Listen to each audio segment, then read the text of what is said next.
राव जी, हमारे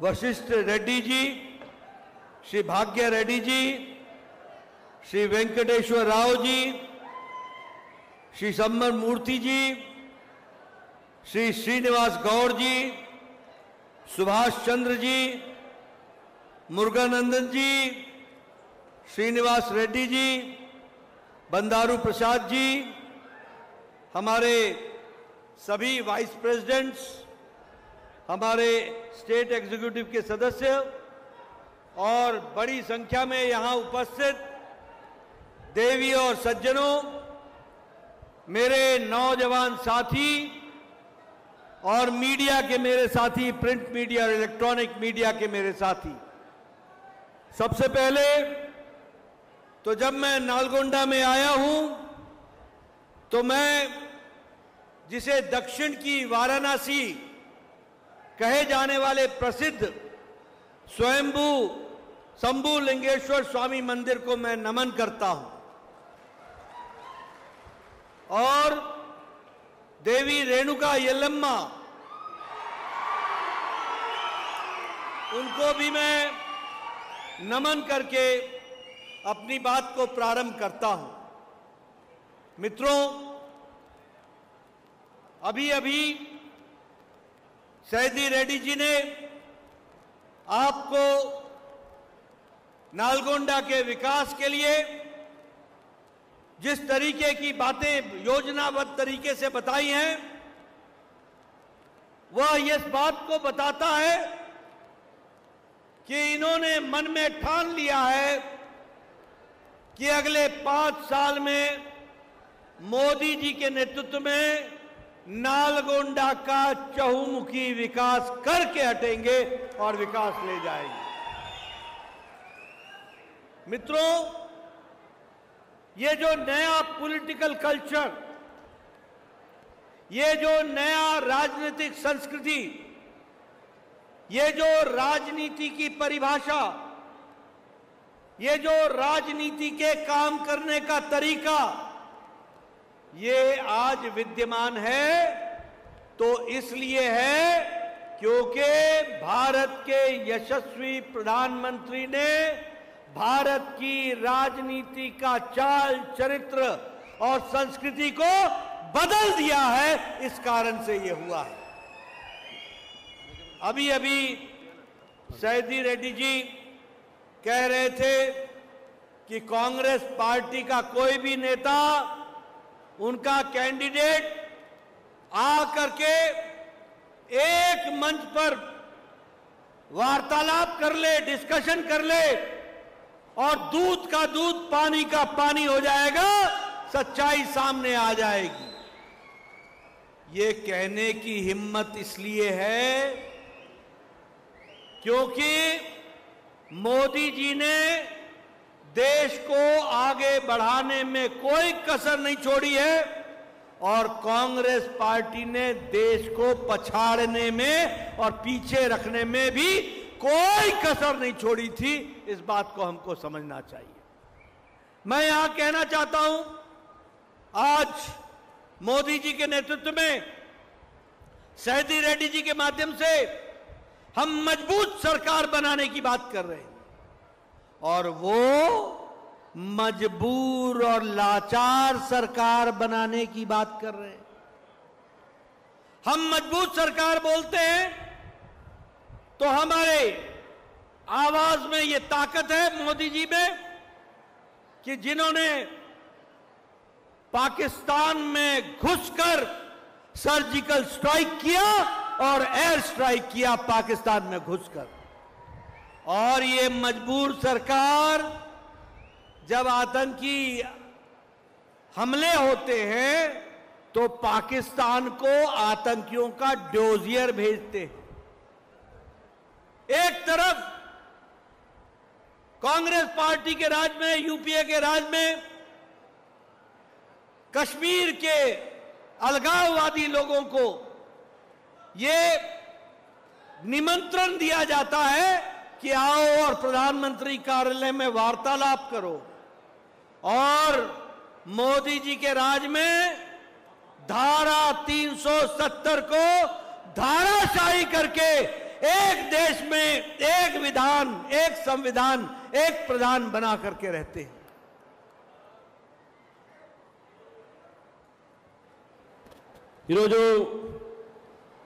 మన నల్గొండలో ఇక్కడ వచ్చేటువంటి ప్రజలకు, మీడియా మిత్రులకు, వేదిక పైన అలంకరించిన అందరికీ కూడా ముఖ్యంగా మన అభ్యర్థి అయినటువంటి సైద్ రెడ్డి గారికి నమస్కరిస్తూ, ఇప్పుడే సైద్ రెడ్డి గారు మాట్లాడారు. వారు మాట్లాడినటువంటి మాటలతో మనకు అర్థమైంది ఏంటంటే, ఈ ప్రాంతంలో ఉన్నటువంటి సమస్యల గురించి నేను తప్పకుండా పోరాడతానని చెప్పడం జరిగింది. భారతీయ జనతా పార్టీ మోదీ గారి నేతృత్వంలో వారు తప్పకుండా ఈ సమస్యల్ని కూడా మీకు తీరుస్తారని చెప్పేసి కూడా వారు చెప్పినట్టు నాకు అర్థమైంది. అయితే నరేంద్ర మోదీ గారి ప్రభుత్వంలో అనేక నిర్ణయాలు తీసుకోవడం జరిగింది. నరేంద్ర మోదీ గారి ప్రభుత్వం ఈరోజు ఒక కొత్త రాజకీయ సంస్కృతిని తీసుకురావడం జరిగింది. ఆ రాజకీయ సంస్కృతి ఈ యొక్క దేశంలో పనిచేసినటువంటి ప్రభుత్వం, పనితో పాటు దేశంలో నిర్ణయాత్మకమైన ప్రభుత్వం ఈరోజు నరేంద్ర మోదీ గారు తీసుకోవడం జరిగింది. మనం చూసాము, పాకిస్తాన్ విషయంలో కానీ ఇతర విషయంలో కానీ నరేంద్ర మోదీ గారు తీసుకున్న నిర్ణయాలు ఎవరు కూడా దాన్ని కాదనలేరు. కాంగ్రెస్ పార్టీ నిర్ణయాలు ఎప్పుడు తీసుకోలేదు, ఈ దేశాన్ని వెనకనే ఉంచింది. కానీ నరేంద్ర మోదీ గారు వచ్చిన తర్వాత ఈ దేశం ఇప్పుడిప్పుడే ముందు అభివృద్ధి వైపు అడుగు పెడుతుందని చెప్పి స్పష్టంగా మనకు కనబడతా ఉంది. मित्रों, आज मोदी जी के नेतृत्व में देश, ये सैदी रेड्डी जी लंबे समय कनाडा में रहे हैं, इनसे पूछो कि दुनिया में आज भारत का डंका बज रहा है, वो मोदी जी के नेतृत्व के कारण बज रहा है। मैं बताना चाहता हूं कि 10 साल पहले भारत की इकोनॉमी, भारत की अर्थव्यवस्था 11वें नंबर पर थी। आज मोदी जी के नेतृत्व में भारत की अर्थव्यवस्था ब्रिटेन को पछाड़कर, जिस ब्रिटेन ने हमको 200 साल राज किया, उसको पछाड़कर आज 5वें नंबर की अर्थव्यवस्था बन गई, 5वें नंबर की। और मोदी जी को आप तीसरी बार प्रधानमंत्री बनाएंगे, सैदी रेड्डी जी को आप लोकसभा में भेजेंगे, भारत तीसरे नंबर की अर्थव्यवस्था बन जाएगा, तीसरे नंबर की अर्थव्यवस्था। मित्रों, आपको जानकर खुशी होगी कि भारत फार्मास्यूटिकल्स में, दवाई बनाने में आज भारत 5वें स्थान से दूसरे नंबर पर आ गया है। सबसे सस्ती दवा और सबसे असरदार दवा आज भारत बना रहा है। दुनिया की डिस्पेंसरी बन गया भारत। पेट्रोकेमिकल्स में भारत सबसे आगे निकल गया। स्टील मैन्युफैक्चरिंग में हम 4थे नंबर से दूसरे नंबर पे पहुंच गए। ऑटोमोबाइल के मार्केट में भारत जापान को पिछाड़कर तीसरे नंबर पर आ जाके खड़ा हो गया। और मैं आपको बताना चाहता हूं, आपके हाथों में मोबाइल है, आपके मोबाइल में 10 साल पहले लिखा होता था मेड इन चाइना, 10 साल पहले लिखा होता था मेड इन ताइवान, 10 साल पहले लिखा होता था मेड इन कोरिया, 10 साल पहले लिखा होता था मेड इन जापान। आज आपके हाथ में जो मोबाइल है उस पर लिखा हुआ है मेड इन इंडिया। ये आज परिवर्तन है, ये आज विकास है। हाईवेज, रोडवेज, एयरवेज, प्रधानमंत्री मोदी जी ने 4 मंत्र दिए हीरा के। हीरा मतलब H for highway, I for internet, R for railways और A फॉर एयरवेज। आज आपको जानकर खुशी होगी कि हाईवेज में भारत 60% नेशनल हाईवे पिछले 10 साल में बने हैं, 60%। 55,000 किलोमीटर की सड़क है, नेशनल हाईवे 55,000 किलोमीटर पिछले 10 साल में बने हैं नेशनल हाईवे, और 52,000 रेलवे ट्रैक ये प्रधानमंत्री मोदी जी के टाइम पर बने हैं। 1.5 लाख पंचायतों में इंटरनेट की सुविधा पहुंचाई गई है, ऑप्टिकल फाइबर बिछाए जा रहे हैं 1.5 लाख में। और आपको जानकर खुशी होगी कि we are now reaching 2 lakh villages where common service centre is applicable. Common service centre को आगे बढ़ाया गया है।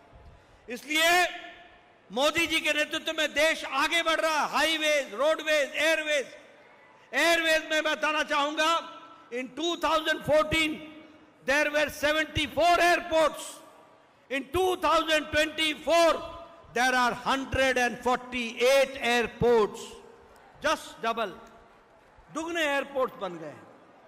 और आपको जानकर खुशी होगी कि आज गांव, गरीब, वंचित, पीड़ित, शोषित, दलित, युवा, किसान, हमारा आदिवासी भाई, इनको अगर किसी ने ताकत दी, अगर इनका इंपावरमेंट हुआ है तो मोदी जी के कारण हुआ है और मोदी जी के नीतियों से हुआ है।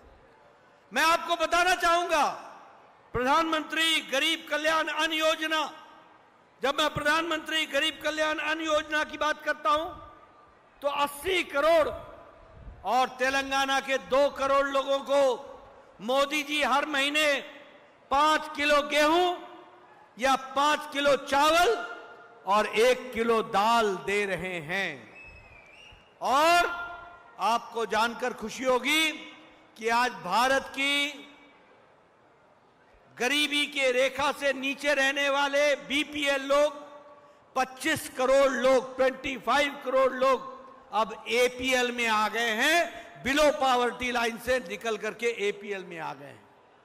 उसी तरीके से प्रधानमंत्री किसान सम्मान निधि लगभग 11 करोड़ किसान को, और आपके यहां 36 लाख किसान को 2,000 रुपए प्रति चौथे महीने मिल रहा है, उसके बैंक के खाते में जा रहा है। प्रधानमंत्री जी ने तय किया है कि अगले 5 साल में हम दलहन में यानी दाल में, पल्स में और तिलहन में, तेल में हम आत्मनिर्भर बन जाएंगे, आत्मनिर्भर बन जाएंगे। भारत मोटा अनाज, श्री अन्न में इंटरनेशनली ये भारत सबसे बड़ा हब बन जाएगा और विकास की दृष्टि से आगे बढ़ेगा। मित्रों, आज यहां पर प्रधानमंत्री आवास योजना नहीं है। आप सैदी रेड्डी जी को आप चुनाव जिताइए, 4 करोड़ मकान मोदी जी ने बनाए हैं, और तुम्हारे बीआरएस ने 2 BHK का धोखा दिया कि नहीं दिया? धोखा दिया कि नहीं दिया? अब मोदी जी 3 करोड़ और पक्के मकान बनाएंगे और आपको मकान दिया जाएगा। इस तरीके से विकास होगा। आयुष्मान भारत, आज भारत के 10 करोड़ 74 लाख परिवार, 10 crore 74 lakh families, 50 crore people are getting 5 lakh annual health coverage, 5 lakh रुपए का हेल्थ कवर मिल रहा है। मैं आपसे निवेदन करूंगा, जब मैं आयुष्मान भारत की बात बोलता हूं तो मैं आपसे निवेदन करूंगा कि आप सैदी रेड्डी जी को चुनाव जिता करके भेजिए। आपसे यहां 26 लाख आयुष्मान भारत के लोग हैं, 26 लाख।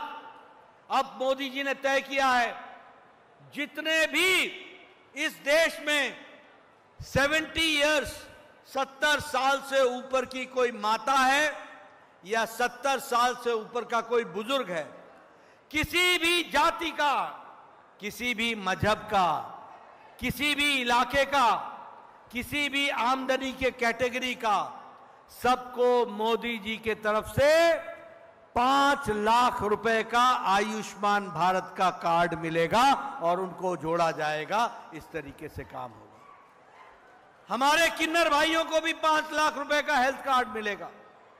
और मैं एक बात और बता दूं, ये जो प्रधानमंत्री आवास योजना बनेगा ना, इस पर मोदी जी ने तय किया है कि प्रधानमंत्री सूर्य हर घर मुफ्त बिजली योजना, हर घर के ऊपर सौर ऊर्जा लगेगा, सोलर एनर्जी का प्लांट लगेगा और हर घर की बिजली मुफ्त हो जाएगी और बिजली का बिल 0 हो जाएगा 5 साल के अंदर।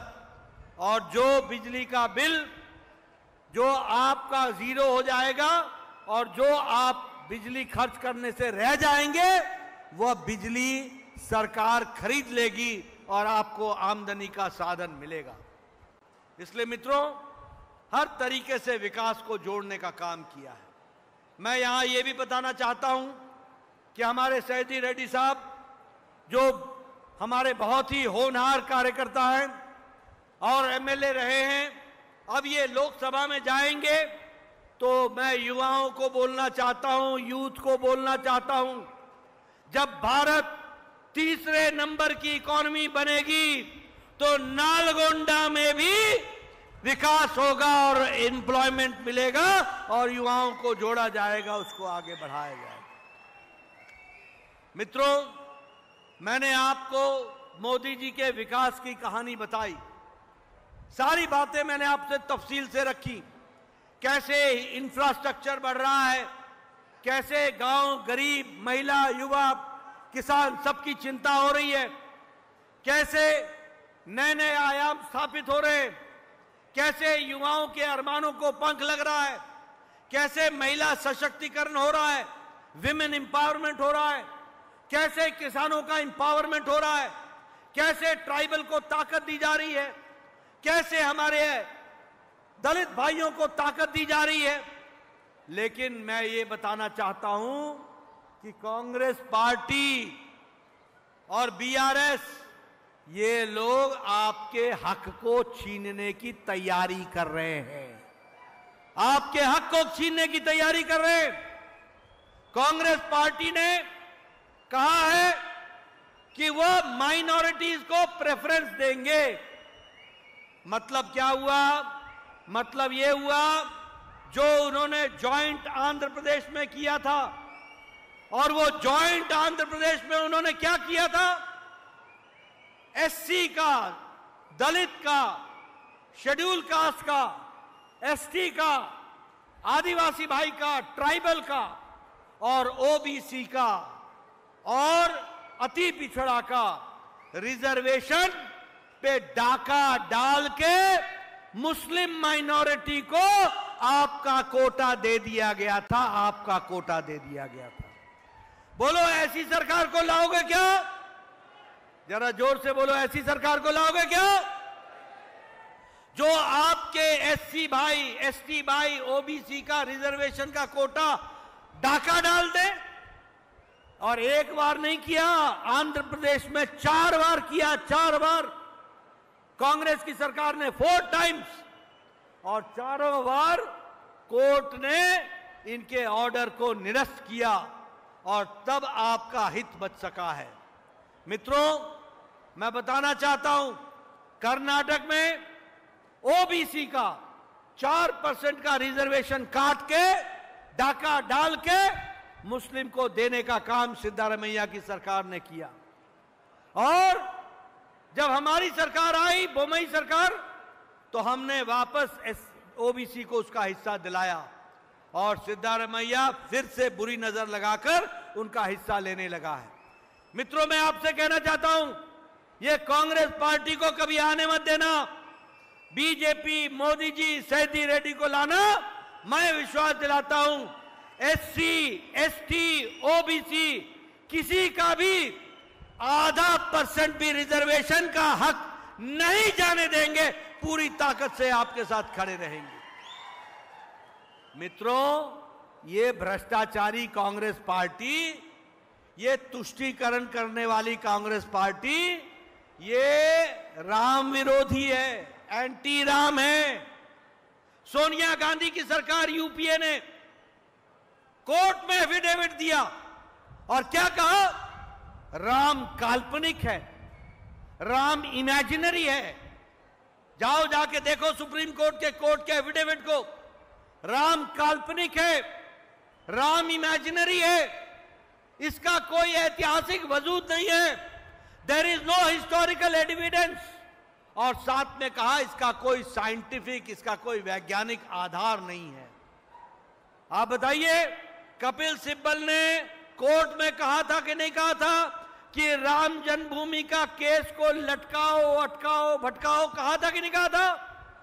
रोका था कि नहीं रोका था? आपने मोदी जी को प्रधानमंत्री बनाया, कोर्ट ने राम मंदिर का रास्ता प्रशस्त किया और 22 जनवरी को कठोर अनुष्ठान के बाद भव्य राम मंदिर में मोदी जी ने राम लला का प्राण प्रतिष्ठा किया और राम लला आज विराजमान है। बोलिए, ऐसे राम विरोधियों को आगे आने दोगे क्या? बोलो, ऐसे राम विरोधियों को आगे आने दोगे? मित्रों, मैं आपको एक बात और बताना चाहता हूं। ये सनातन विरोधी भी हैं, ये सनातन विरोधी भी हैं। ये उदयनिधि स्टालिन बोलता है Sanatan is like dengue, Sanatan is like malaria, और ए राजा बोलता है सनातन इज लाइक HIV। और राहुल गांधी का मुंह चुप है, सोनिया गांधी को दिखता नहीं है, राहुल गांधी बोलते नहीं है, प्रियंका गांधी को सुनता नहीं है। बोलो, ऐसे सनातन विरोधियों को आने दोगे क्या? बोलो, आने दोगे क्या? जो एक शब्द नहीं बोलते सनातन के पक्ष में, ऐसे सनातन विरोधी, ये राष्ट्र विरोधी भी हैं, ये राष्ट्र विरोधी भी है। मैं पूरी जिम्मेवारी से बोल रहा हूं। JNU में, जवाहरलाल नेहरू यूनिवर्सिटी में नारे लगे, भारत होंगे तेरे टुकड़े टुकड़े इंशाअल्लाह इंशाअल्लाह। वहां नारे लगे, अफजल हम शर्मिंदा हैं, तेरे कातिल जिंदा हैं। अफजल कौन था? अफजल वो था जो पार्लियामेंट अटैक का मास्टरमाइंड था। और कातिल कौन हो गए? जिन्होंने अफजल को सजा दी, सुप्रीम कोर्ट का जज, उस समय के राष्ट्रपति प्रणब मुखर्जी जी, जिन्होंने माफी नहीं दी। और सबसे दुख की बात है कि ऐसी JNU में इनकी हौसला अफजाई करने के लिए दूसरे दिन और कोई नहीं, राहुल गांधी JNU में पहुंचा और उसने इन लोगों की हौसला अफजाई की। बोलो, ये राष्ट्र विरोधी काम है कि नहीं है? बोलो, राष्ट्र विरोधी काम है कि नहीं है? और आज एक उनके कांग्रेस के टिकट पर एक कैंडिडेट इलेक्शन लड़ रहा है। ऐसे राष्ट्र विरोधी हैं। ये देश के बारे में क्या सोचते हैं, ये आपके ध्यान में है। इसलिए मित्रों, विकास के लिए, नालगोंडा के विकास के लिए, तेलंगाना के विकास के लिए, देश को आगे ले जाने के लिए मोदी जी को आगे लाना है, तीसरी बार प्रधानमंत्री बनाना है और सायदी रेड्डी को लोकसभा में नालगोंडा में भेजना है। इसके लिए काम करना है। बोलिए, करेंगे ना? करेंगे ना? सायदी रेड्डी को चुनाव जिताएंगे ना? 13 तारीख को कमल के निशान पर बटन दबाएंगे ना? इनको लोकसभा में भेजेंगे ना? मोदी जी को तीसरी बार प्रधानमंत्री बनाना है ना? अब की बार, फिर एक बार, बहुत बहुत धन्यवाद। जय भारत, जय तेलंगाना।